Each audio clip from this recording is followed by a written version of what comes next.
Hello everyone. Today I am here with a familiar one more concept, that is our probability.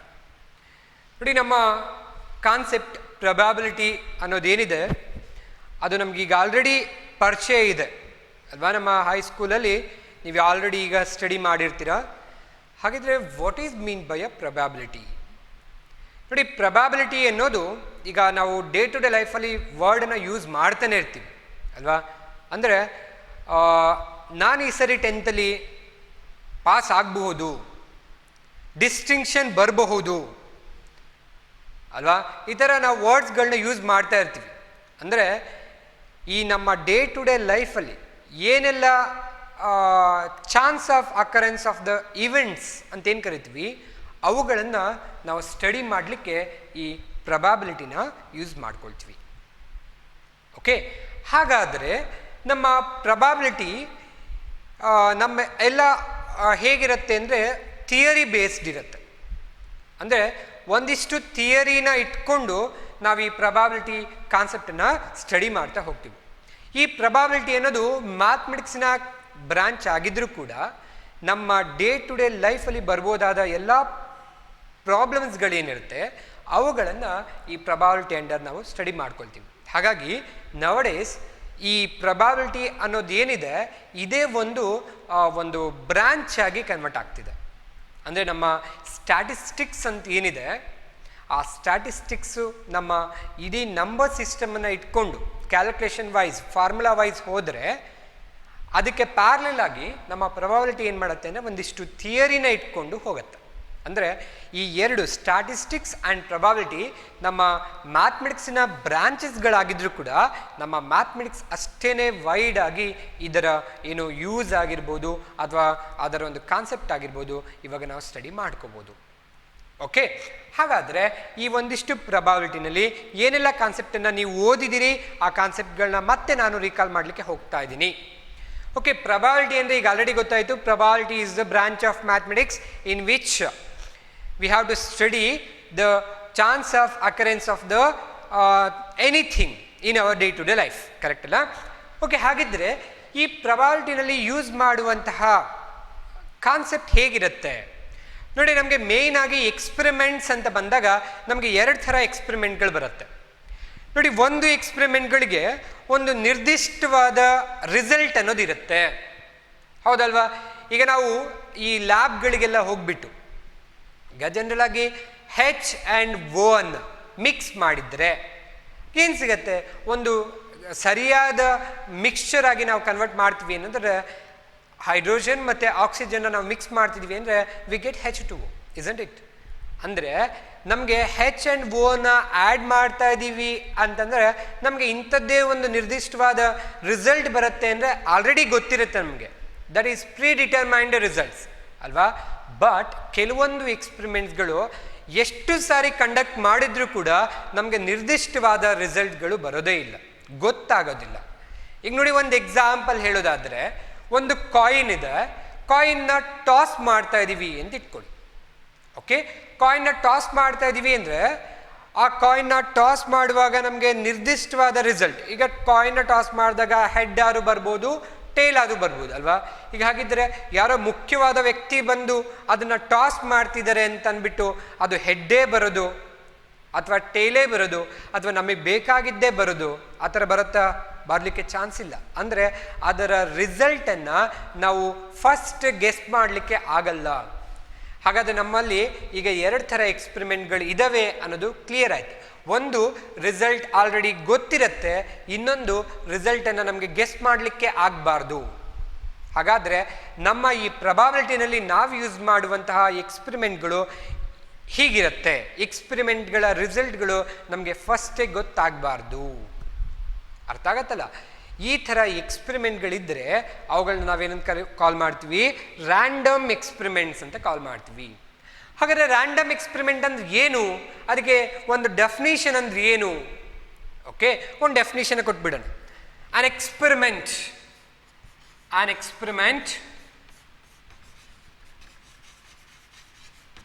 Is said to be random experiment. Random experiment. If it is first one, that means if that experiment satisfies these two conditions.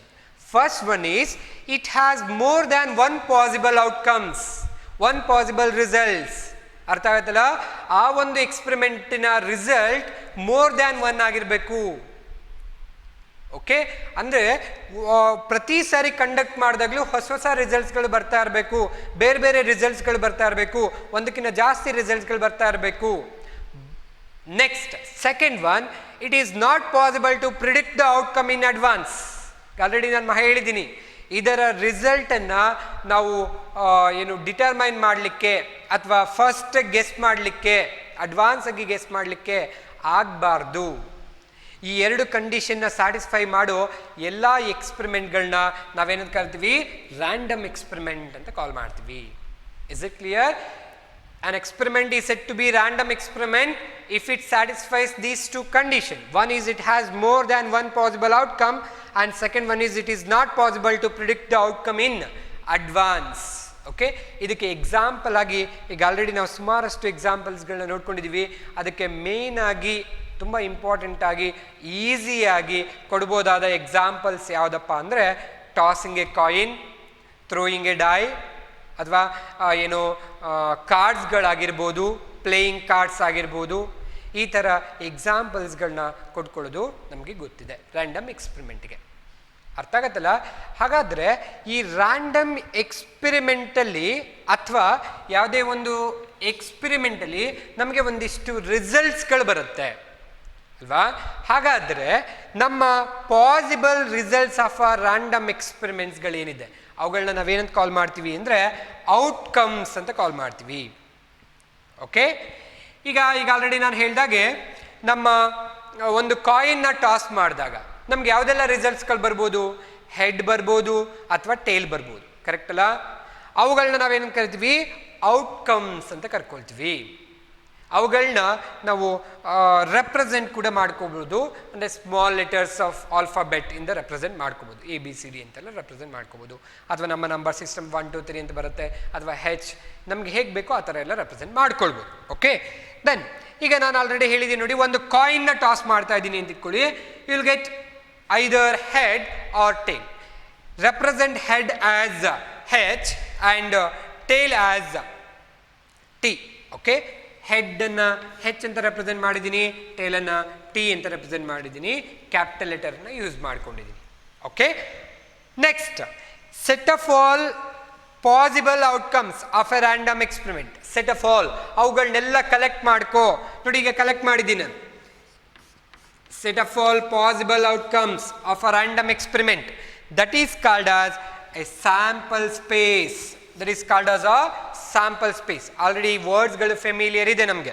Okay, ಈ sample space ಅಂದರೆ ನಮ್ಮ random ಎಕ್ಸ್ಪೆರಿಮೆಂಟಿನ ಎಲ್ಲ ಔಟ್ಕಮ್ಸ್ಗಳನ್ನು collect ಮಾಡಿಕೊಂಡ್ರೆ ಬಂದಿರುತ್ತಲ್ಲ ಎಲ್ಲ ಔಟ್ಕಮ್ಸ್ಗಳು, ಅವುಗಳನ್ನೆಲ್ಲ collect ಮಾಡಿಕೊಂಡ್ರೆ ಆಗೇನು ಬರುತ್ತೆ ಅದನ್ನು ನಾವೇನು ಕಾಲ್ ಮಾಡ್ತೀವಿ, ಸ್ಯಾಂಪಲ್ ಸ್ಪೇಸ್ ಅಂತ ಕಾಲ್ ಮಾಡ್ಕೊಳ್ತೀವಿ.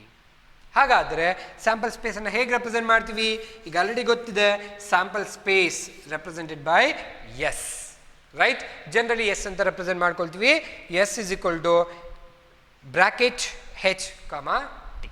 C is the sample space for the experiment tossing a coin.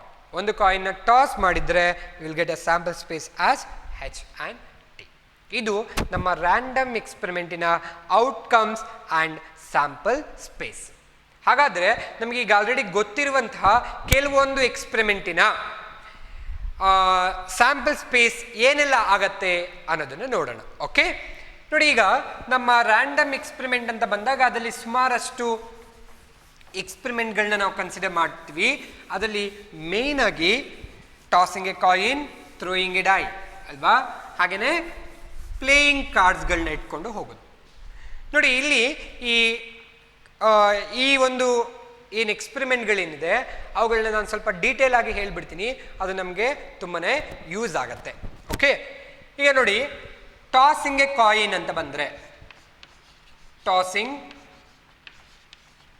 A coin ಅಲ್ವಾ, ಒಂದು ಕಾಯಿನ್ನ ಟಾಸ್ ಮಾಡ್ತಾ ಇದ್ದೀವಿ. ಒಂದು ಕಾಯಿನ್ನ ಟಾಸ್ ಮಾಡಿದರೆ ನಿಮಗೆ ಯಾವುದೆಲ್ಲ ಔಟ್ಕಮ್ ಬರುತ್ತೆ? ಸರ್ ಇದು ಹೇಗೆ ಇದು ಸ್ಯಾಂಪಲ್ ಸ್ಪೇಸನ್ನು ಬರೆಯೋದು ಅಲ್ವಾ? ಈಗ ನೋಡಿ, ನಮ್ಮ ಹತ್ರ ಒಂದು 1000 ಪೀಪಲ್ಸ್ ಇದ್ದಾರೆ ಅಂತ ಇಟ್ಕೊಳ್ಳೋಣ, ಅಥವಾ 1000 ಮೆಂಬರ್ಸ್ ಇದ್ದಾರೆ ಅಂತ ಇಟ್ಕೊಳ್ಳೋಣ. ಅವರನ್ನು ಎಲ್ಲರನ್ನು ಕರೆದ್ಬಿಟ್ಟು ಒಂದು ಕಾಯಿನ್ನ ಕೊಟ್ಬಿಟ್ಟು ಟಾಸ್ ಮಾಡಿಸೋದು. ಓಕೆ, ಈಗ ನೋಡಿ, ಫಸ್ಟ್ ಒಬ್ಬ ಬರ್ತಾನೆ, ಅವನನ್ನು ಟಾಸ್ ಮಾಡಿದಾಗ ಹೆಚ್ ಬಂದಿರುತ್ತೆ, ರೆಕಾರ್ಡ್ ಮಾಡ್ಕೊಂಡಿದ್ದೀನಿ ನಾನು. ಓಕೆ, ಇನ್ನೊಬ್ಬ ಬರ್ತಾನೆ, ಮತ್ತೆ ಹೆಡ್ ಬರುತ್ತೆ. ಮತ್ತೊಬ್ಬ ಬರ್ತಾನೆ, ಅವನಿಗೆ ಟೇಲ್ ಬರ್ಬೋದು. ಮತ್ತೊಬ್ಬ ಬರ್ತಾನೆ, ಹೆಡ್ ಬರುತ್ತೆ. ಮತ್ತೊಬ್ಬ ಬರ್ತಾನೆ, ಟೇಲ್ ಬರುತ್ತೆ. ಹಾಗೆ ನಮ್ಮ ಹತ್ರ ಇರುವಂತಹ 1000 ಮೆಂಬರ್ಸ್ ಕೂಡ ಬರ್ತಾರೆ, ಟಾಸ್ ಮಾಡ್ತಾರೆ, ಅವ್ರಿಗೆ ಬಂದಿರೋ ರಿಸಲ್ಟನ್ನು ಮೆನ್ಷನ್ ಮಾಡಿಬಿಟ್ಟು ಹೋಗ್ತಾರೆ. ಓಕೆ, ಇದೆಲ್ಲದು ಕೂಡ set of all results of a experiment ಅಲ್ವಾ? ನೋಡಿ, ಈ ಎಲ್ಲ ರಿಸಲ್ಟ್ಸ್ಗಳಲ್ಲೂ ಯಾವುದೆಲ್ಲ ರಿಪೀಟ್ ಆಗಿದೆ ಅದನ್ನು ಒನ್ ಟೈಮ್ ಕನ್ಸಿಡರ್ ಮಾಡಿದ್ರೆ ಸಾಕಾಗತ್ತೆ. ನೋಡಿ, ಇಲ್ಲಿ ಬೇರೆ ಯಾವುದೂ ಬರ್ಲಿಕ್ಕೆ ಚಾನ್ಸ್ ಇಲ್ಲ. ಹೆಚ್ ಅನ್ನೋದು ರಿಪೀಟ್ ಆಗಿರುತ್ತೆ, ಮತ್ತು ಟಿ ಅನ್ನೋದು ರಿಪೀಟ್ ಆಗಿರುತ್ತೆ. ಹಾಗಾಗಿ ಅದೆಲ್ಲದನ್ನು ಅಷ್ಟು ಟೈಮ್ ಬರೆಯೋ ಬದಲಿಗೆ ಅದನ್ನು ಹೆಚ್ ಅಂಡ್ ಟಿ ಅಂತ ಬರ್ಕೋಬೋದು. ಇದು ನಿಮ್ಮ ಸ್ಯಾಂಪಲ್ ಸ್ಪೇಸ್ ಆಗಿರುತ್ತೆ. ಓಕೆ, ಹಾಗಾಗಿ ಟಾಸಿಂಗ್ ಎ ಕಾಯಿನಲ್ಲಿ ನಮ್ಮ ಸ್ಯಾಂಪಲ್ ಸ್ಪೇಸ್ ಏನಾಗುತ್ತೆ? ಹೆಚ್ ಟಿ ಆಗುತ್ತೆ. ಆಲ್ರೆಡಿ ಗೊತ್ತಿದೆ. Next, tossing a coin twice. Tossing a coin twice, 2 time toss ಮಾಡಿದ್ರೆ ಏನಾಗುತ್ತೆ ಸ್ಯಾಂಪಲ್ ಸ್ಪೇಸ್? ನೋಡಿ, ಒಂದು ಕಾಯಿನ್ ಇದೆ, ಅದನ್ನು 2 ಟೈಮ್ಸ್ ಟಾಸ್ ಮಾಡಿ ಹೋಗ್ಬೇಕು. ಅಂದರೆ ನಮ್ಮ ಹತ್ರ ಇರುವಂತಹ 1000 ಮೆಂಬರ್ಸ್ ಪ್ರತಿಯೊಬ್ಬರು ಒಂದು ಕಾಯಿನ್ನ 2 ಟೈಮ್ಸ್ ಟಾಸ್ ಮಾಡಿಬಿಟ್ಟು ಹೋಗಬೇಕು. ಓಕೆ, ಏನಾಗುತ್ತೆ? ಫಸ್ಟ್ ಒಬ್ಬ ಬರ್ತಾನೆ, ಅವನಿಗೆ ಫಸ್ಟ್ ಟೈಮ್ ಟಾಸ್ ಮಾಡಿದಾಗ ಹೆಚ್ ಬರ್ಬೋದು ಅಲ್ವಾ? ಈ ಥರ, ಅಂದರೆ ಇದು ಫಸ್ಟ್ ಟೈಮ್ ಟಾಸಿಂದು, ಇದು ಸೆಕೆಂಡ್ ಟೈಮ್ ಟಾಸಿಂದು. ಈ ಥರ ರಿಸಲ್ಟ್ಸ್ಗಳನ್ನ ನಾವು ಬರಿತಾ ಹೋದರೆ ನಮಗೆ ಯಾವುದೆಲ್ಲ ರಿಸಲ್ಟ್ಸ್ಗಳು ಬರುತ್ತಪ್ಪ ಅಂದರೆ, ಹೆಚ್ ಬರ್ಬೋದು, ಹೆಚ್ ಜೊತೆಗೆ ಟೇಲ್ ಬರ್ಬೋದು, ಅಥವಾ ಫಸ್ಟ್ ರಿಸಲ್ಟ್ ಏನೇ ಟೈಲ್ ಬಂದ್ಬಿಟ್ಟು ಆಮೇಲೆ ಹೆಚ್ ಬರ್ಬೋದು, ಅಥವಾ 2 ರಿಸಲ್ಟ್ಸ್ಗಳು ಟೇಲ್ ಬರ್ಬೋದು. ಈ 1000 ಮೆಂಬರ್ಸನ್ನು ರಿಸಲ್ಟ್ಸನ್ನು ನಾವು ತಗೊಂಡು ಇವೆಲ್ಲ ಚೆಕ್ ಮಾಡ್ತಾ ಹೋದರೆ ಈ 4 ರಿಸಲ್ಟ್ಸ್ಗಳು ಮಾತ್ರ ರಿಪೀಟ್ ಆಗ್ತಾ ಇರುತ್ತೆ. ಹಾಗಾಗಿ ಟಾಸಿಂಗ್ ಎ ಕಾಯಿನ್ ಟ್ವೈಸಲ್ಲಿ ನಮಗೆ ಸಿಗುವಂತಹ sample space H H T H T T. Okay, next, tossing a coin thrice. A coin thrice ಅಥವಾ 3 ಟೈಮ್ಸ್ ಏನಾಗತ್ತೆ?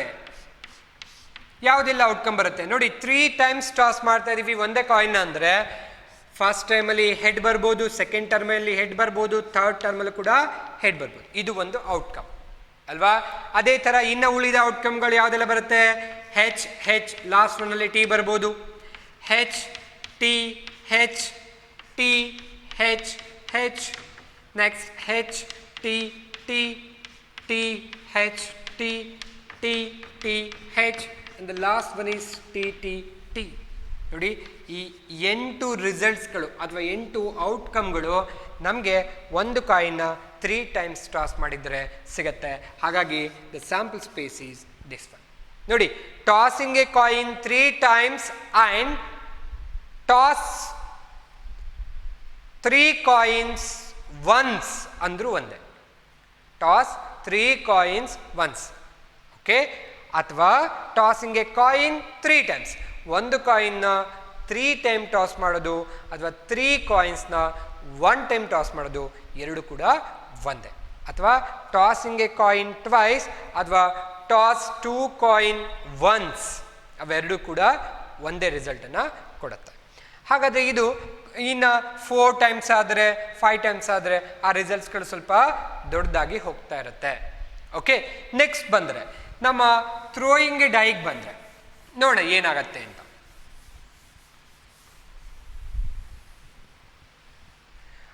ಥ್ರೋಯಿಂಗ್ ಎ ಡೈ, ಯಾವುದೆಲ್ಲ ಸ್ಯಾಂಪಲ್ ಸ್ಪೇಸ್ ಸಿಗ್ತಾ ಹೋಗುತ್ತೆ ನಿಮಗೆ? ನಮ್ಮ ಸ್ಯಾಂಪಲ್ ಸ್ಪೇಸ್ಗಳು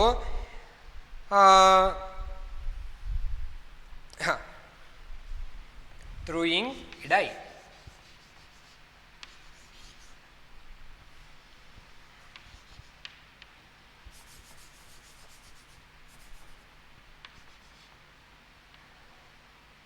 ಅಥವಾ ಏನು ಹೇಳ್ಬೋದು ನಾವು, ಥ್ರೋಯಿಂಗ್ ಎ ಡೈ ಅಥವಾ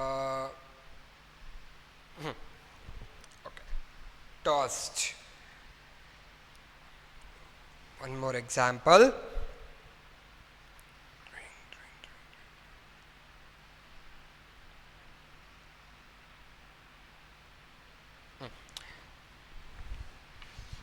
A die.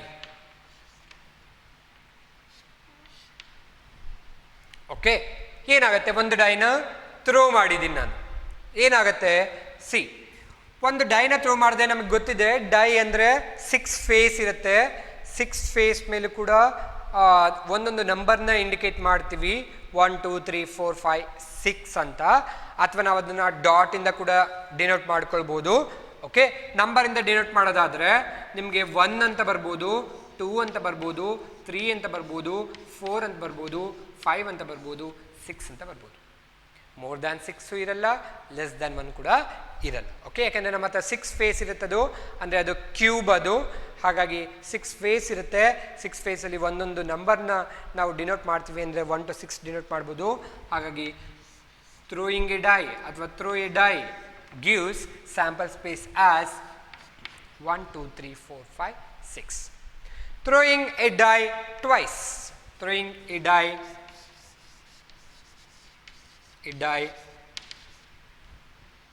twice.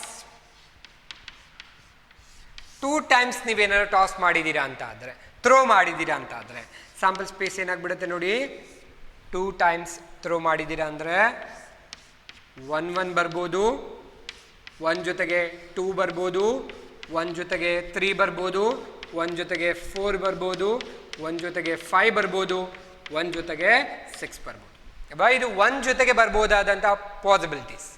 ನೆಕ್ಸ್ಟ್ 2 ಜೊತೆಗೆ ಬರ್ಬೋದಾದರೆ 2 ಜೊತೆಗೆ 1, 2 ಜೊತೆಗೆ 2, 2 ಜೊತೆಗೆ 3, 2 ಜೊತೆಗೆ 4, 2 ಜೊತೆಗೆ 5, 2 ಜೊತೆಗೆ 6 ಬರ್ಬೋದು.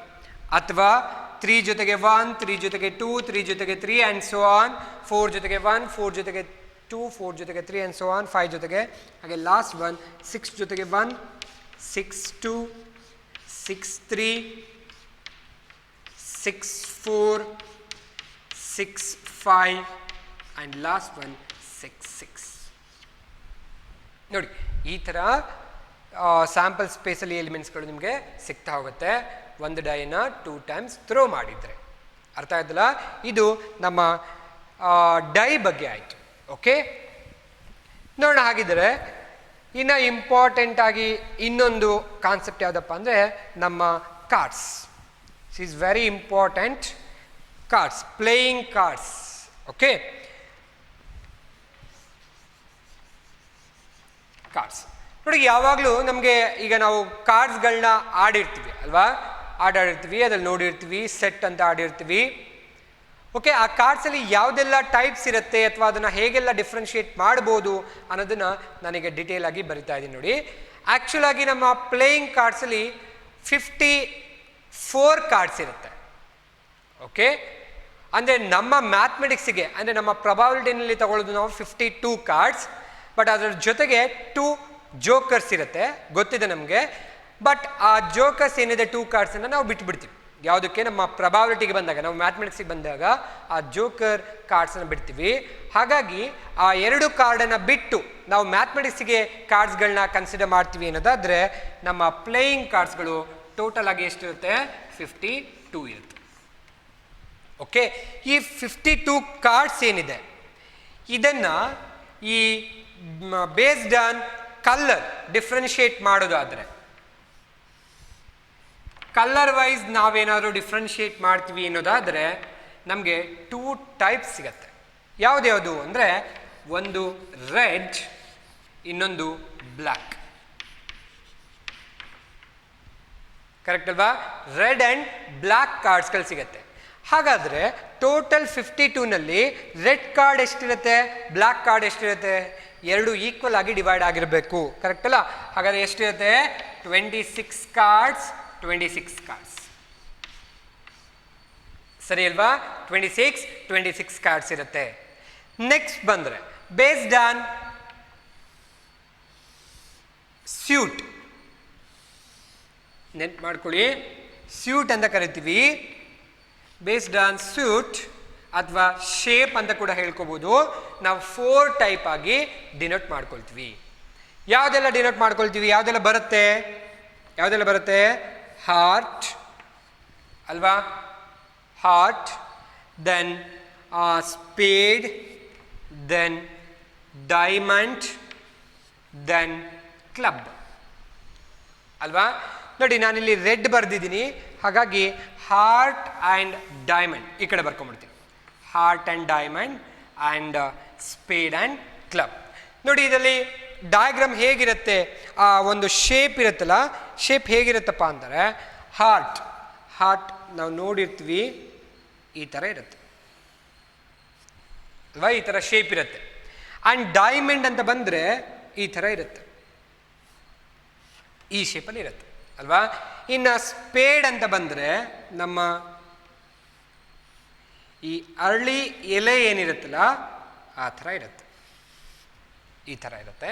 ದೆನ್ ಇನ್ನು ಕ್ಲಬ್ ಅಂತ ಬಂದರೆ ನಾವು ಸಿಂಪಲಾಗಿ ಏನೊಂದು ಟ್ರೀ ಬರಿತೀವಿ ಅಂತಂದರೆ ಹೇಗೆ ಬರಿಬೋದು ಆ ಥರ ಇರುತ್ತೆ. ಈ 4 ಸ್ಯೂಟ್ ಅಂತ ಕರಿತೀವಿ ನಾವು, ಅಥವಾ ಶೇಪ್ ಆಗಿ ಡಿವೈಡ್ ಮಾಡ್ಕೋಬೋದು. ಯಾವ್ದ್ಯಾವುದು? Heart, diamond, spade and club. ಹಾಗಾದರೆ ಇವು ಕೂಡ ಈಕ್ವಲ್ ಆಗಿ ಡಿವೈಡ್ ಆಗಿರ್ಬೇಕಲ್ವಾ? ಎಷ್ಟೆಷ್ಟಾಗಿ ಡಿವೈಡ್ ಆಗಿರುತ್ತೆ ಹಾಗಿದ್ದರೆ ನೋಡಿ, ಹಾರ್ಟ್ ಈ 4 ಇರೋದ್ರಿಂದ ಈಕ್ವಲ್ ಆಗಿ ಡಿವೈಡ್ ಆಗಬೇಕು ಅಂತಂದರೆ ನಮಗೆ 13 13 13 13 ಹಾಗೆ ಡಿವೈಡ್ ಆಗಿರುತ್ತೆ. ಅರ್ಥ ಆಗ್ತಿದೆ ಹೇಳ್ತಿರೋದು? ಅದರಲ್ಲಿ ಮೇನ್ ಆಗಿ ಈ ಹಾರ್ಟ್ ಆ್ಯಂಡ್ ಡೈಮಂಡ್ ಏನಿರುತ್ತೆ ಅದು ರೆಡ್ ಕಲರಿಂದ ಆಗಿರುತ್ತೆ. ಈ ಸ್ಪೇಡ್ ಆ್ಯಂಡ್ ಕ್ಲಬ್ ಏನಿದೆ ಅದು ಬ್ಲ್ಯಾಕ್ ಕಲರಿಂದ ಆಗಿರುತ್ತೆ. ನೆನ್ಪಿಟ್ಕೋಬೇಕಾಗಿರೋದು ಇವೆಲ್ಲ ಕೂಡ ನಮಗೆ ಪ್ರಾಬ್ಲಮ್ಸಿಗೆ ಬಂದಾಗ ಬೇಕಾಗತ್ತೆ. ಓಕೆ, ಇದು ಬೇಸ್ಡ್ ಆನ್ ಕಲರ್, ಇದು ಬೇಸ್ಡ್ ಆನ್ ಶೇಪ್ ಅಥವಾ ಸ್ಯೂಟ್ ಅಂತ ಕರ್ಕೊಳ್ತೀವಿ ನಾವು. ಇದನ್ನು 4 ಸ್ಯೂಟ್ಗಳಿರುತ್ತೆ. ಓಕೆ, 4 ಸ್ಯೂಟ್ ಇರುತ್ತೆ. ನೆಕ್ಸ್ಟ್ ಇನ್ನು based on numbers on the card ಬರ್ಕೊಳ್ಳೋದಾದರೆ ನಮಗೆ 1 ಇರಲ್ಲ, 1 ಬದಲಿಗೆ ಎ ಅಂತಿರುತ್ತೆ, that is called as ace, ಅಥವಾ ನಾವು ಅದನ್ನು ಎಕ್ಕ ಅಂತ ಕರ್ಕೊಳ್ತೀವಿ. ದೆನ್ 2, ದೆನ್ 3, ದೆನ್ 4, 5, 6, 7, 8, 9, 10, 11 ಇರಲ್ಲ. ನೆಕ್ಸ್ಟ್ ಕಿಂಗ್ ಇರುತ್ತೆ, ಕ್ವೀನ್ ಇರುತ್ತೆ, ಹಾಗೇನೆ ಜಾಕ್ ಇರುತ್ತೆ.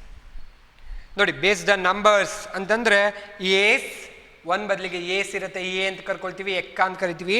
ಏಸ್ 2, 3, 4, 5, 6, 7, 8, 10, ಆಮೇಲೆ ಕಿಂಗ್, ಕ್ವೀನ್ ಆ್ಯಂಡ್ ಜಾಕ್ ಇರುತ್ತೆ. ಒಟ್ಟು 13 ನಂಬರ್ಸ್ ಅದ್ರ ಮೇಲ್ಗಡೆ ಇರುತ್ತೆ. 13 ನಂಬರ್ಸ್ ಅಥವಾ ಲೆಟರ್ಸ್ ಅದ್ರ ಮೇಲ್ಗಡೆ ಇರುತ್ತೆ. ಓಕೆ, ಹಾಗಾದರೆ ಪ್ರತಿಯೊಂದು ಎಷ್ಟಿರಬೇಕಾಗತ್ತೆ? ಪ್ರತಿಯೊಂದು 4 ಕಾರ್ಡ್ಸ್ ಇರುತ್ತೆ. ಪ್ರತಿಯೊಂದು ಕೂಡ 4 ಕಾರ್ಡ್ಸ್ ಇರುತ್ತೆ. ಅರ್ಥ ಆಗತ್ತಲ್ಲ? ಅಂದರೆ ಏಸ್ 4 ಕಾರ್ಡ್ಸ್ ಇರುತ್ತೆ, 2 4 ಕಾರ್ಡ್ಸ್ ಇರುತ್ತೆ, 3 4 ಕಾರ್ಡ್ಸ್ ಇರುತ್ತೆ, ಹಾಗೆಯೇ king 4 cards, queen 4 cards, Jack 4 cards. ಅದರಲ್ಲಿ ನೀವು ಅಬ್ಸರ್ವ್ ಮಾಡಬೇಕು, ಏನಲ್ಲಿ 4 ಕಾರ್ಡ್ಸ್ ಇರುತ್ತಲ್ಲ, ಆ 4 ಕಾರ್ಡ್ಸಲ್ಲಿ ಹಾರ್ಟ್ ಇರುತ್ತೆ, ಡೈಮಂಡ್ ಇರುತ್ತೆ, ಸ್ಪೇಡ್ ಇರುತ್ತೆ, ಕ್ಲಬ್ ಇರುತ್ತೆ, 4 ಇರುತ್ತೆ. ಹಾಗೆಯೇ ಏಸಲ್ಲಿ 2 cards are red cards and 2 cards are black cards. ಪ್ರತಿಯೊಂದು ಕೂಡ ಅದೇ ಥರನೇ. ಕಿಂಗ್ ಇದೆ, ಕಿಂಗಲ್ಲಿ 4 ಕಾರ್ಡ್ಸ್ ಕಿಂಗ್ ಇರುತ್ತೆ. ಆ 4 ಕಿಂಗಲ್ಲಿ ಒಂದು ಕಿಂಗ್ ಹಾರ್ಟ್ ಆಗಿರುತ್ತೆ, ಡೈಮಂಡ್ ಆಗಿರುತ್ತೆ, ಸ್ಪೇಡ್ ಆಗಿರುತ್ತೆ ಆ್ಯಂಡ್ ಕ್ಲಬ್ ಆಗಿರುತ್ತೆ. ಹಾಗೆಯೇ ಕಿಂಗ್ 4 ಕಾರ್ಡಲ್ಲಿ 2 cards are red cards and 2 cards are black cards. ಈ ಥರ ಡಿಫ್ರೆನ್ಷಿಯೇಟ್ ಮಾಡ್ಕೋಬೋದು. ಹಾಗೆ ಇನ್ನೊಂದು ಇಂಪಾರ್ಟೆಂಟ್ ವಿಷಯ ಏನಪ್ಪ ಅಂದರೆ, ಈ ಕಿಂಗ್, ಕ್ವೀನ್ ಆ್ಯಂಡ್ ಜಾಕ್ ಏನಿರುತ್ತೆ ಅವುಗಳಿಗೆ ಆ ಕಾರ್ಡ್ಸಲ್ಲಿ ಫೇಸ್ ಇರುತ್ತೆ. ಕಿಂಗ್ ಫೇಸ್ ಇರುತ್ತೆ, ಕ್ವೀನ್ ಇರುತ್ತೆ, ಜಾಕ್ ಇರುತ್ತೆ. ಹಾಗಾಗಿ these 3 cards are called as face cards. Face cards ಒಟ್ಟು ಎಷ್ಟು ಆಗಿದೆ? Face cards 4 + 4 + 4 that is 12 face cards ಇರುತ್ತೆ. ಇದು ನಮ್ಮ ಪ್ಲೇಯಿಂಗ್ ಕಾರ್ಡ್ಸಿನ ಡಿಫ್ರೆನ್ಷಿಯೇಷನ್ ಹೇಗಿರುತ್ತೆ ಅನ್ನೋದು ಒಂದು ಸರಿ ನೋಡ್ಕೊ. Red and black and 4 suit and these are the numbers. Okay, ಇದನ್ನು ಇಟ್ಕೊಂಡ್ರೆ ನಮಗೆ ಪ್ರೊಬಾಬಿಲಿಟಿನ ಹೇಳೋದು ತುಂಬಾ ಈಸಿ ಆಗುತ್ತೆ.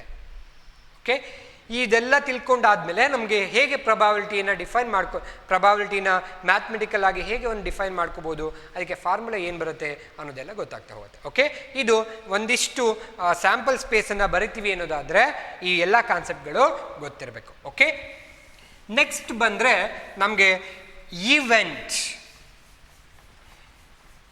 ಇಂಪಾರ್ಟೆಂಟ್ ಆಗಿರೋ ಕಾನ್ಸೆಪ್ಟ್ ಈವೆಂಟ್ ಏನದು? See, what is mean by event?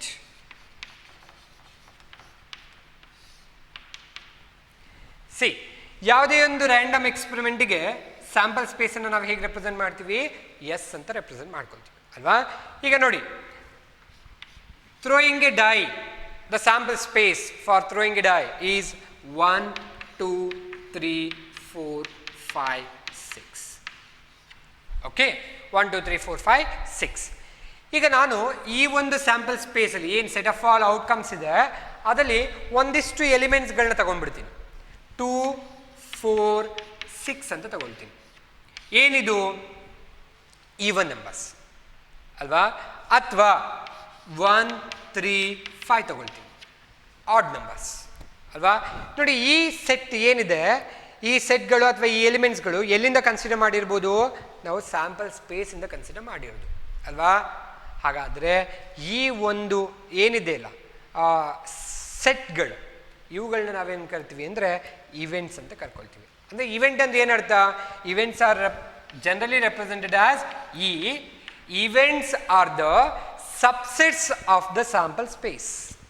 Events are the subsets of the sample space. ಅಂದರೆ ಆ ಸ್ಯಾಂಪಲ್ ಸ್ಪೇಸಲ್ಲಿ ಕೆಲವೊಂದು ಎಲಿಮೆಂಟ್ಸ್ಗಳನ್ನ ನೀವೇನಾದ್ರು ಕನ್ಸಿಡರ್ ಮಾಡಿದ್ದೀರಾ ಸಪ್ರೇಟ್ ಆಗಿ ಅಂತಂದರೆ ಅವುಗಳನ್ನ ನಾವೇನು ಕರಿತೀವಿ? ಇವೆಂಟ್ಸ್ ಅಂತ ಕರ್ಕೊಳ್ತೀವಿ. ಓಕೆ, ಇವೆಂಟ್ಸಲ್ಲಿ ನಮಗೆ ಟೈಪ್ಸ್ಗಳು ಬರ್ತಾ ಹೋಗುತ್ತೆ. ನೋಡಿ, ಇಲ್ಲಿ ಹೇಳಿದ್ದೀನಿ ನಾನು ಇವೆಂಟ್, ಅಥವಾ ನೀವು ಬೇರೆ ಯಾವುದಾದ್ರೂ ಈವೆಂಟನ್ನು ಕನ್ಸಿಡರ್ ಮಾಡ್ತೀನಿ ಅನ್ನೋದು, ಇದನ್ನು ನಾನು ಅಂತ ಬರ್ಕೊಳ್ತೀನಿ, E1 ಅಂತ ಬರೆಯೋಣ, ಇದನ್ನು E2 ಅಂತ ಬರೆಯೋಣ. E1 is the event that the set of all E1 outcomes ಅಥವಾ E1 numbers. E2 is the event of the sample space that consists the odd numbers. ಅರ್ಥ ಆದಲ್ಲ? ಅಥವಾ is equal to 1, 2, 3, 4. Event E3 which contains number less than 4, less than 5. ಆಗ 1, 2, 3, 4 ಬರುತ್ತೆ. ಈ ಥರ ಈ sample ಸ್ಪೇಸಿಂದ ಬೇರೆ ಬೇರೆ ಸೆಟ್ಗಳನ್ನ ನೀವೇನೋ ಕನ್ಸಿಡರ್ ಮಾಡಿದ್ದೀರಾ ಅಂತ ಆದರೆ ಅವುಗಳನ್ನ ನಾವೇನು ಕರಿತೀವಿ? ಇವೆಂಟ್ಸ್ ಅಂತ ಕರಿತೀವಿ. That's why events are the subsets of the sample space of a random experiment. Is it clear? ಈ ಥರ. ಅಥವಾ ಇನ್ನೊಂದು ಎಕ್ಸಾಂಪಲ್ ಕನ್ಸಿಡರ್ ಮಾಡೋದಾದರೆ S is equal to HH, HT, TH, TT. If you consider a sample space for tossing a coin twice, ಅಲ್ವಾ? ನಮಗೆ ಈ ಥರ sample space ಬರುತ್ತೆ. ಇದರಲ್ಲಿ ನೀವೇನಾದರೂ ಈವೆಂಟ್ಸ್ಗಳನ್ನ ಕನ್ಸಿಡರ್ ಮಾಡೋದಾದರೆ H, H, H, T, T, H. That means the event that contains at least one head. Okay? ಅಥವಾ E2 contains HH. Event that contains only head. Okay? ಅಥವಾ E3 is the event that contains only tail. ಈ ಥರ ಈ ಇವೆಂಟ್ಸ್ಗಳನ್ನ consider ಮಾಡ್ಬೋದು. ಈ ಎಲ್ಲ ಇವೆಂಟ್ಗಳು ನಮ್ಮ sample ಸ್ಪೇಸಿಂದ ತಗೊಂಡಿರುವಂಥದ್ದು.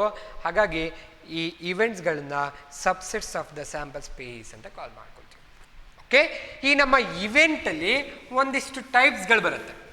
ಏನಪ್ಪ ಟೈಪ್ಸ್ಗಳು ಅಂದರೆ ನೋಡಿ, types of the events already ನಾವು ಓದಿದ್ದೀವಿ ಅದನ್ನು. ಟೈಪ್ಸ್ ಆಫ್ ಇವೆಂಟ್ಸ್ ಯಾವುದೆಲ್ಲ? Impossible event,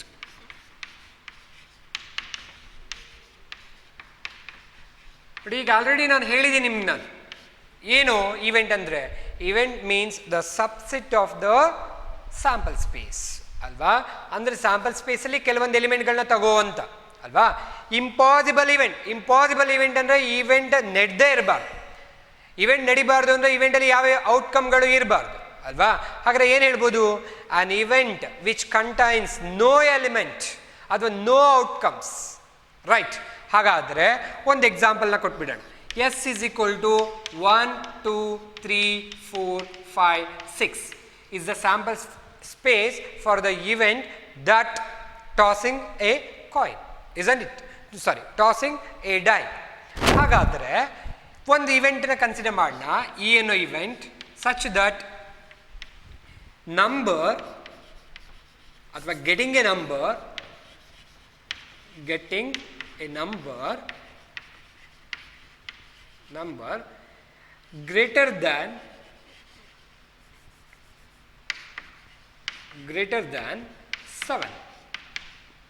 greater than 7. E is the event that getting a number greater than 7. ನೋಡಿ, ಈ ಸ್ಯಾಂಪಲ್ ಸ್ಪೇಸನ್ನು ಇಟ್ಕೊಂಡು ಈ ಇವೆಂಟನ್ನು ಬರೀಲಿಕ್ಕಾಗತ್ತಾ? ಈ ಇವೆಂಟಲ್ಲಿ ಯಾವುದಾದ್ರು ಎಲಿಮೆಂಟ್ಸ್ಗಳಿರುತ್ತಾ? ನೋಡಿ, ಈ ಅನ್ನೋ ಇವೆಂಟಲ್ಲಿ ಯಾವುದಾದ್ರೂ ಎಲಿಮೆಂಟ್ ಇರುತ್ತಾ? There is no element, because the sample space doesn't contains any element which is greater than 7 ಅಥವಾ which is greater than 6. ಯಾವ ಎಲಿಮೆಂಟ್ಗಳು ಇಲ್ಲ. ಹಾಗಾದರೆ ಇವೆಂಟ್ ಈ ಏನಾಗಿರುತ್ತೆ, ಅದು ಎಂಟಿ ಆಗಿರುತ್ತೆ, ಅದರಲ್ಲಿ ಯಾವ ಎಲಿಮೆಂಟ್ಗಳು ಇರೋದಿಲ್ಲ. ಹಾಗಾದರೆ ಅಂಥ ಇವೆಂಟ್ಗಳನ್ನ ನಾವೇನು ಕಾಲ್ ಮಾಡ್ತೀವಿ, ಇಂಪಾಸಿಬಲ್ ಇವೆಂಟ್ ಅಂತ ಕಾಲ್ ಮಾಡ್ತೀವಿ. ಅಂದರೆ ಏನರ್ಥ ಆಗಿದೆ ಇಂಪಾಸಿಬಲ್ ಇವೆಂಟ್ ಅಂದರೆ an event which contains no element, that is called as impossible event. ಅರ್ಥ ಆಯ್ತಲ್ಲ. ಅಥವಾ ಅದನ್ನು ನಾವು ಎಂಟಿ ಇವೆಂಟ್ ಅಂತಲೂ ಕರ್ಕೋಬೋದು. ಓಕೆ, ಇಲ್ಲಿ ಅಥವಾ ಇದನ್ನು ಈ ಥರ ಓಪನ್ ಆ್ಯಂಡ್ ಕ್ಲೋಸ್ಡ್ ಬ್ರೇಸಿಂದನೂ ಬರ್ಕೋಬೋದು, ಅಥವಾ ನಾವು ಇದನ್ನು 5 ಅಂತ ರೆಪ್ರೆಸೆಂಟ್ ಮಾಡ್ಕೊಳ್ತೀವಿ. Empty, there is no element. Next second one ಯಾವುದಪ್ಪ ಅಂದರೆ ಶ್ಯೂರ್ ಇವೆಂಟ್.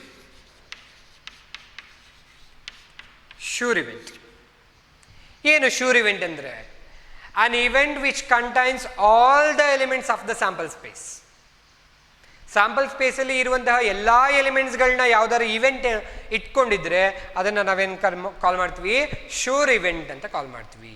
ಅಂದರೆ ಏನರ್ಥ ನೋಡಿ, ಈಗ sample space S is equal to 1 2 3 4 5 6 ಇದೆ. ಹಾಗಾದರೆ ಒಂದು ಇವೆಂಟನ್ನು ಕನ್ಸಿಡರ್ ಮಾಡೋಣ. Event E such that number less than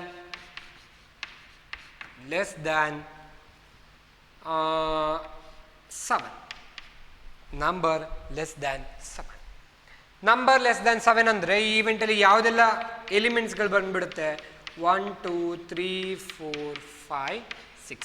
ನೋಡಿ, ಅಬ್ಸರ್ವ್ ಮಾಡಿ, E contains all the elements of the sample space and this equal to S ಅಲ್ವಾ. ಹಾಗಾದರೆ ಈ ಇವೆಂಟನ್ನು ನಾವೇನು ಕಾಲ್ ಮಾಡ್ಬೋದು, ಶ್ಯೂರ್ ಇವೆಂಟ್ ಅಂತ ಕಾಲ್ ಮಾಡ್ಬೋದು. ಹಾಗಾದರೆ ಶ್ಯೂರ್ ಇವೆಂಟ್ ಅಂದರೆ ಏನರ್ಥ, an event which contains all the outcomes of the sample space, that is called as sure event. Is it clear? ಗೊತ್ತಾಗತ್ತಲ್ಲ. ಈ ಇಂಪಾಸಿಬಲ್ ಇವೆಂಟ್ ಅಂದರೆ ಅದರಲ್ಲಿ ಯಾವುದೇ ಎಲಿಮೆಂಟ್ ಇರಬಾರ್ದು.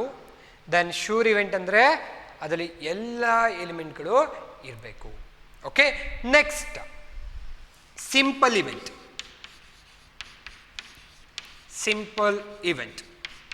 That means an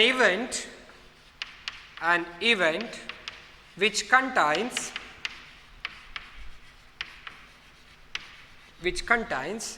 only one element or one outcome. See, an event which contains only one outcome, then that type of event is called as simple event. Simple event ಅಂದರೆ ಏನಾಗಿರಬೇಕು, ಆ ಒಂದು ಇವೆಂಟಲ್ಲಿ ಒಂದೇ ಒಂದು ಎಲಿಮೆಂಟ್ ಇರಬೇಕು. ಹಾಗಾದರೆ example ಹೇಳೋಣ. ಇದೇ ಸ್ಯಾಂಪಲ್ ಸ್ಪೇಸಿಗೆ ಒಂದು ಇವೆಂಟ್ ಹೇಳಿಬಿಡೋಣ. ಈ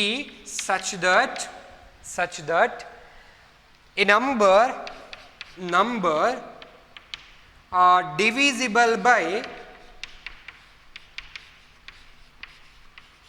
6 a number divisible by 6, then this event E definitely contains only one element, which is 6, isn't it?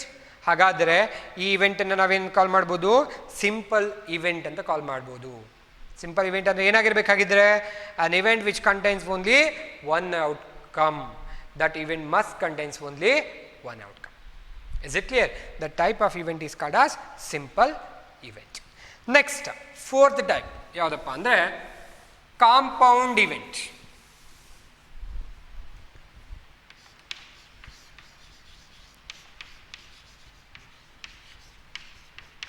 Compound event ಏನು? ಕಾಂಪೌಂಡ್ ಇವೆಂಟ್ ಅಂದರೆ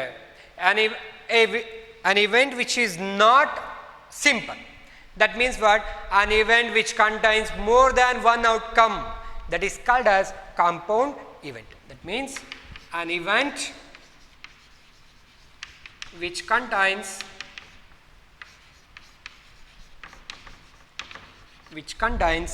more than one outcomes. ಒಂದಕ್ಕಿಂತ ಜಾಸ್ತಿ ಔಟ್ಕಮ್ ಇದ್ದರೆ ಅಂಥ ಈವೆಂಟ್ಸ್ಗಳನ್ನ ನಾವೇನು ಕಾಲ್ ಮಾಡ್ತೀವಿ?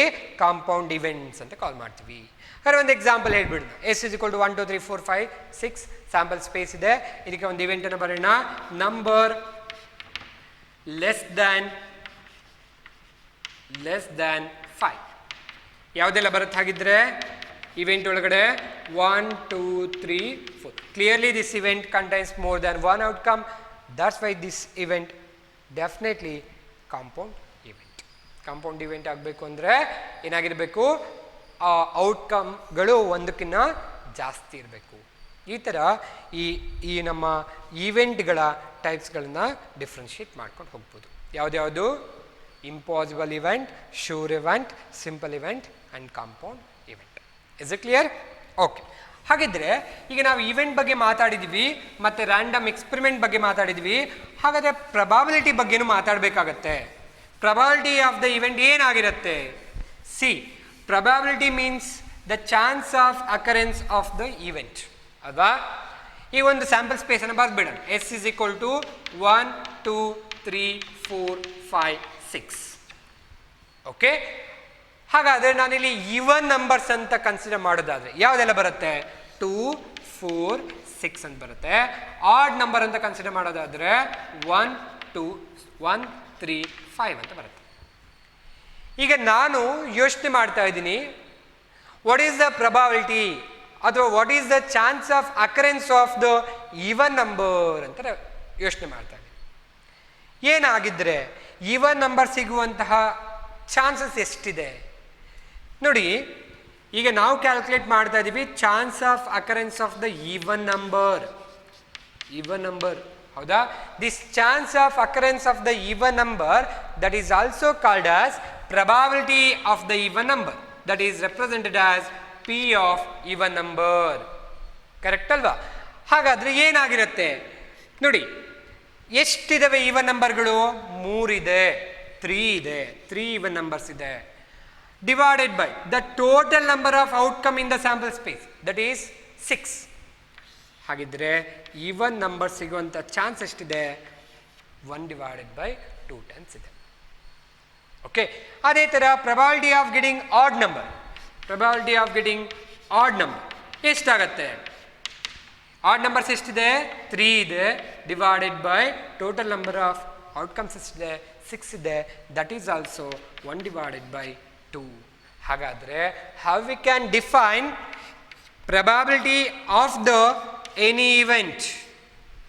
Probability of an event P of E ಹೇಗೆ define ಮಾಡ್ಬೋದು ನೋಡಿ. ಇಲ್ಲಿ 3 ಅಂತ ಕೊಟ್ಟಿದ್ದೀನಲ್ಲ, ಇದೇನನ್ನು ಇಂಡಿಕೇಟ್ ಮಾಡುತ್ತೆ, ಮತ್ತು 6 ಅನ್ನೋದು ಏನನ್ನು ಇಂಡಿಕೇಟ್ ಮಾಡುತ್ತೆ? 3 represent the number of even outcomes, right? 6 represent the total number of outcomes in the sample space. ಹಾಗಾದರೆ ಪ್ರೊಬಾಬಿಲಿಟಿ ಆಫ್ ದ ಈವೆಂಟಿಗೆ ಒಂದು ಫಾರ್ಮುಲಾ ಬರೆದ್ಬಿಡೋಣ. Probability of an event is always equal to number of outcomes ಅಲ್ವಾ? Outcomes favourable to the event E. Favourable to the event E. ಆ ಈವೆಂಟಿಗೆ favour ಆಗುವಂಥ outcome ಎಷ್ಟಿದೆ ನೋಡಿ, ಈವನ್ ನಂಬರ್ಸ್ ದ ಫೇವರ್ ಆಗ್ತಿರುವಂಥ ಎಲಿಮೆಂಟ್ಸ್ ಎಷ್ಟಿದೆ 3 ಇದೆ, divided by the total number of outcomes of the sample space.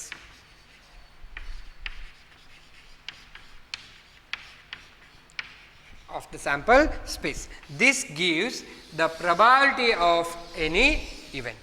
ಇದನ್ನು ಶಾರ್ಟ್ ಆ್ಯಂಡ್ ಸ್ವೀಟ್ ಆಗಿ ಹೇಗೆ ಬರೀತೀವಪ್ಪ ಅಂದರೆ P of E is equal to number of outcomes ಅಂತಿದೆಯಲ್ವಾ, ಹಾಗಾಗಿ ಎನ್ ಆಫ್ ಇ ಅಂತ ಬರ್ಕೊಳ್ತೀವಿ divided by total number of sample space ಅಲ್ವಾ, ಹಾಗಾಗಿ ಎನ್ ಆಫ್ ಎಸ್ ಅಂತ ಬರ್ಕೊಳ್ತೀವಿ.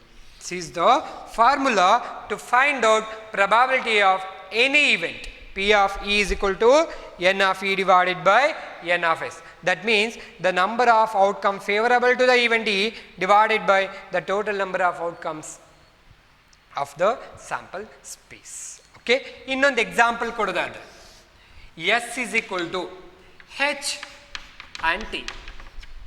Tossing a coin in a sample space. Okay. ಹಾಗಾದ್ರೆ what is the probability of getting head? ಅಲ್ವಾ, the number of outcome favorable to the head ಎಷ್ಟಿದೆ outcome only 1 divided by the total number of elements or outcomes in the sample space, that is 2. ಹಾಗಿದ್ರೆ probability of getting head is 1 divided by 2 and a half. Similarly, probability of getting tail, chance of occurrence of tail when we toss a coin one time, you'll get tail ಬರೋದು 1 time divided by the total number of outcome, that is 2. ಅಂದರೆ 1 divided by 2. ಈ ಥರ ಯಾವುದೇ ಒಂದು ಈವೆಂಟಿನ ಪ್ರೊಬಬಿಲಿಟಿನ calculate ಮಾಡಬೇಕು ಅಂದರೆ number of outcomes favourable to the event divided by the total number of outcomes present in the sample space ಮಾಡಿಕೊಂಡ್ರೆ ನಮಗೆ probability of the event ಸಿಗುತ್ತೆ. ಆ್ಯಂಡ್ ಒನ್ ಮೋರ್ ಥಿಂಗ್, ಈ ಪ್ರೊಬಬಿಲಿಟಿ ಆಫ್ ದ ಈವೆಂಟ್ ಯಾವಾಗಲೂ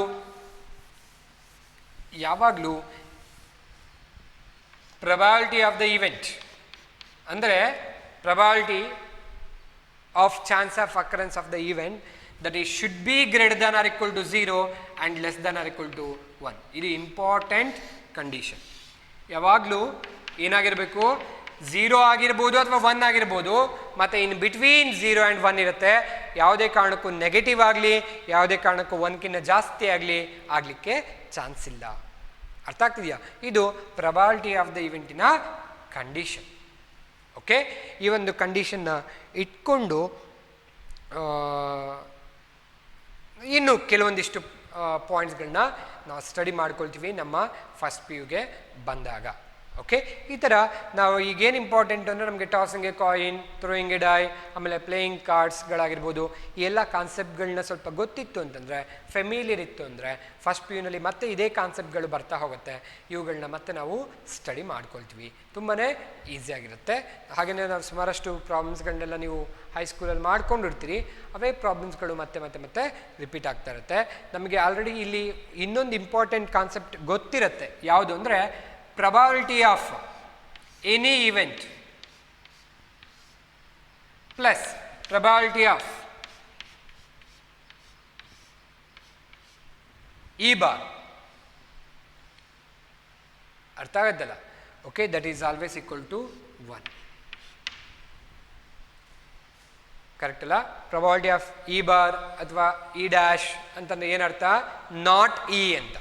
okay, ಹಾಗಾಗಿ probability of not E ಏನಾಗಿರುತ್ತೆ? 1 minus probability of E ಆಗಿರುತ್ತೆ. Okay, ಅವೆಲ್ಲವೂ ಕೂಡ ಆಪರೇಷನ್ಸ್ ಬಂದಾಗ ಅದನ್ನು ಇನ್ನೂ ಡೀಟೇಲ್ ಆಗಿ ನಾವು ಪ್ರೊಬಬಿಲಿಟಿನಲ್ಲಿ ಸ್ಟಡಿ ಮಾಡೋಣ. Is it clear? ಓಕೆ, ಇದಿಷ್ಟು ಕಾನ್ಸೆಪ್ಟು ನಮ್ಮ 10th ಫಸ್ಟ್ ಪಿ ಯುಗೆ ಬೇಕಾಗಿರುವಂತಹ ಕಾನ್ಸೆಪ್ಟು. ಇವುಗಳನ್ನ ಮತ್ತೆ ರಿಕಾಲ್ ಮಾಡಿಕೊಟ್ಟಿದ್ದೀನಿ, ಹಾಗೆ ನೋಡ್ಕೊಳ್ತಾರೆ. ಪಿ ಯು ಸಿ ಬಂದಾಗ ಮತ್ತೆ ಈ ಪ್ರೊಬಬಿಲಿಟಿ ಬಂದಾಗ ಇವುಗಳನ್ನ ಮತ್ತೆ ಡೀಟೇಲ್ ಆಗಿ ಸ್ಟಡಿ ಮಾಡೋಣ. Okay, thank you. ಇವತ್ತಿನ ಕ್ಲಾಸೆಲ್ಲ ಅರ್ಥ ಆಗಿದೆ ಅಂತ ಅಂದ್ಕೊಂಡಿದ್ದೀನಿ. ಓಕೆ, ಮತ್ತೆ ಇನ್ನೊಂದು ಸಾರಿ ನಿಮ್ಮ ಪ್ರೊಬಬಿಲಿಟಿ ಏನಿದೆ ಅದನ್ನು ಹಾಗೆ ಇನ್ನೊಂದು ಸಾರಿ ರಿಕಾಲ್ ಮಾಡ್ಕೊಳ್ಳಿ, ಮನೆಯಲ್ಲಿ ಪ್ರಾಬ್ಲಮ್ಸ್ಗಳನ್ನ ಮತ್ತೆ ನೋಡ್ಕೊಳ್ಳಿ. Okay, thank you. Have a nice day.